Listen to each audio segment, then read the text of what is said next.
Hello बच्चों, कैसे हैं आप। आशा करती हूँ आप सभी बहुत अच्छे होंगे। तो बच्चों, आज आपके हिंदी की क्लास 6 का चैप्टर नंबर 6 शुरू करते हैं। आपके चैप्टर का नाम है बच्चों सर्कस। सर्कस में आप लोग गए हों या फिर आपने टीवी में, ठीक है, मोबाइल में देखा होगा कि सर्कस जो होता है हमें बड़ा प्रिय लगता है। उसमें क्या होता है कि अच्छे अच्छे सर्कस में खेल कूद होते हैं, जानवर और बहुत सारे मतलब जोकर वगैरह होते हैं जिनसे हम मनोरंजन करते हैं। ठीक है, चलिए इसी के साथ ये जो कविता है शुरू करते हैं। इस कविता के माध्यम से कवि बच्चों में जीवों के प्रति दया की भावना विकसित करना चाहते हैं। यानी जो कवि कह रहे हैं वो दया की भावना, यानी हमें दया करनी चाहिए, ऐसा वो इस कविता के जरिए हमें सिखाना चाहते हैं। चलिए शुरू करते हैं पाठ को। होकर कौतूहल के बस में गया एक दिन मैं सर्कस में, भय विषम्य के काम अनोखे, देखे बहु व्यायाम अनोखे। तो इसमें कह रहे हैं कवि की होकर कौतूहल के बस में, यानी एक दिन मैं कौतूहल के बस में गया एक दिन सर्कस में, यानी एक दिन मैं सर्कस पहुंचा।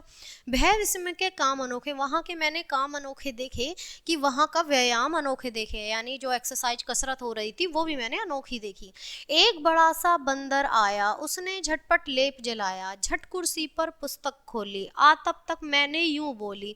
यानी वहां पर एक बड़ा सा झटपट बंदर आ गया, ठीक है, जिसने लैंप को जला लिया और झट से कुर्सी पर पुस्तक खोल के लैंप के आगे बैठ गया। और तब तक मैंने यूं बोला, यानी जब तक मैं कुछ बोल पाता, हाजिर है हजूर का घोड़ा, चौक उठाया उसने कोड़ा, आया जब तक एक बछेरा, चढ़ बंदर ने सबको फेरा।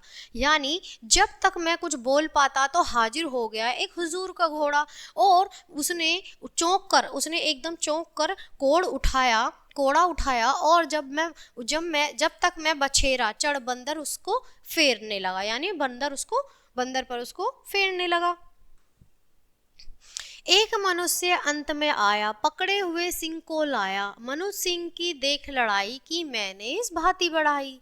यानी एक मनुष्य अंत में आया, अंत में वो मनुष्य आया और उसने सिंह को पकड़ के लाया, यानी जो शेर था उसे पकड़ के लाया। मनुष्य सिंह की देख लड़ाई, यानी उन दोनों की लड़ाई देखकर मैंने इस भांति बढ़ाई करी।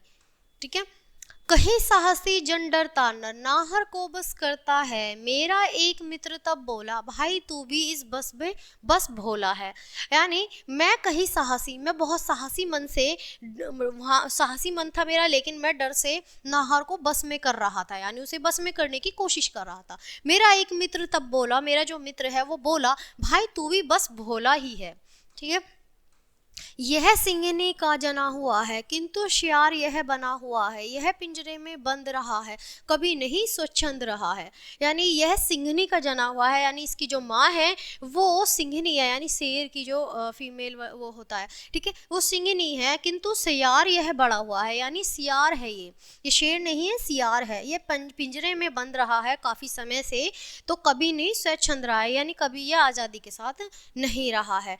छोटे से यह पकड़ आया, मार मार कर गया सिखाया, अपने को भी भूल गया है, आती इस पर मुझे दया है। यानी छोटे से, ये जब छोटा सा था तब से ही ये पकड़ा गया है और मार मार कर इसे इस भांति सिखाया गया है कि यहाँ पर बैठो। सर्कस में तो जानवरों को मार मार के सिखाया जाता है ना, तो अपने को भी भूल गया, ये अपने अंदर की चीज़ों को भी भूल गया कि मैं क्या हूँ। ये आती इस पर मुझे दया, ये और हमें इन पर बहुत दया आती है।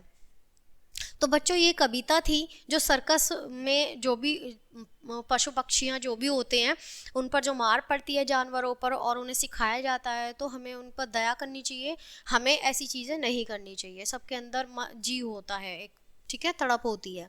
चलिए लेखक के बारे में पढ़ लेते हैं कि लेखक का जो जीवन परिचय है उसके बारे में।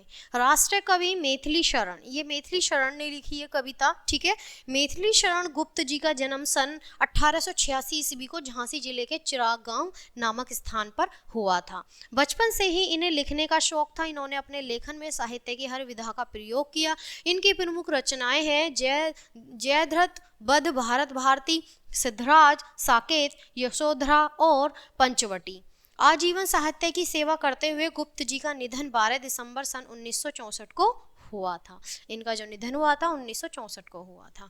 तो बच्चों, ये थे मैथिली शरण जी की कविता, बहुत ही अच्छी, बहुत ही प्यारी। मैं आशा करती हूँ आपको भी बहुत अच्छे से समझ आई होगी और बहुत अच्छे से लगा होगा आपको भी ये कविता बहुत पसंद आई होगी। तो बच्चों ये पार्ट यहीं खत्म करते हैं, मिलते हैं आपसे अगले पार्ट में, तब तक के लिए बाय, थैंक्स फॉर वॉचिंग।